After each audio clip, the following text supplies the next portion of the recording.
વિકસિત ગુજરાતના નારાઓ વચ્ચે રાજકોટ જિલ્લાના ધોરાજીમાં ફરેની રોડ પર આવેલી આંગણવાડી આ આંગણવાડી કેન્દ્રમાં 4 વર્ષથી પીવાનું પાણી પણ નથી અને આ આંગણવાડીમાં ફાયર સેફટીના સાધનો પણ નથી।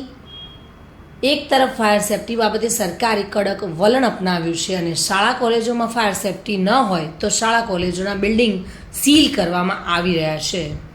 ત્યારે ધોરાજીની આંગણવાડીમાં ફાયર સેફટીના સાધનોનો પણ અભાવ છે અને પીવાના પાણીનો પણ અભાવ છે।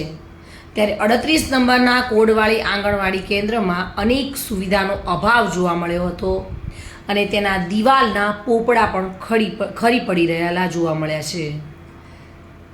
ત્યારે આંગણવાડીના કાર્યકર્તાઓએ પણ આ વાતને સ્વીકારી છે।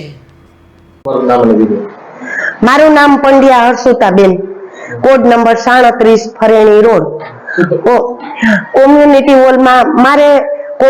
હોલમાં મારે આંગણવાડી સોંપી છે 1/2/2019 માં અને આજે પેલા તો શરૂઆતમાં 2 વર્ષ સુધી ટાંકા આવ્યા, પણ છેલ્લા 3-4 વર્ષ થયા તો પાણીની એટલી મહા મુસીબત છે કે બાળકોને પીવડાવવાનું પાણી પણ અમારે મળતું નથી, પણ મહા મુસીબતેથી બહારથી ભરવું પડે છે। અમારે હારીને બધું તમામ પાણી ભરવું પડે છે।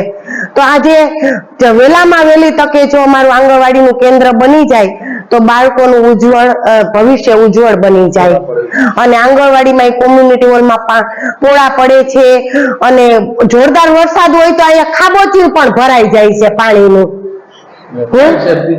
ફાયર સેફટી મારું જૂનું કેન્દ્ર હાલે ત્યાં છે અને અહીંયા લઈ આવીએ તો અહીં ભીતમાં ખૂચી શકે એમ નથી, એટલે જૂનું પડ્યું છે, પણ અમારા જો નવું આવશે ફાયર સેફટી તો અમે અહીંયા લગાડી દેશું। શું કહેશો, બાળકો કેટલા? બાળકો મારે 18 થી 20 બાળકો આવે છે અને પાણી એ બોટલ ભરતા આવે તો થોડીક વાર થાય તો પાણી તો ઉકળી જાય બોટલમાં, એટલે અમે ગોળો લીધો છે અને એમાં બહારથી પાણી ભરાવી અને આડાવડું પાણી કરીને ઠંડુ પાણી બાળકોને પાય છે। પણ જો પાણી ન હોય તો અમારે શું કામ કેવી રીતના કરવું? વિમલ સોંદરવા સાથે bureau report, today Gujarati news.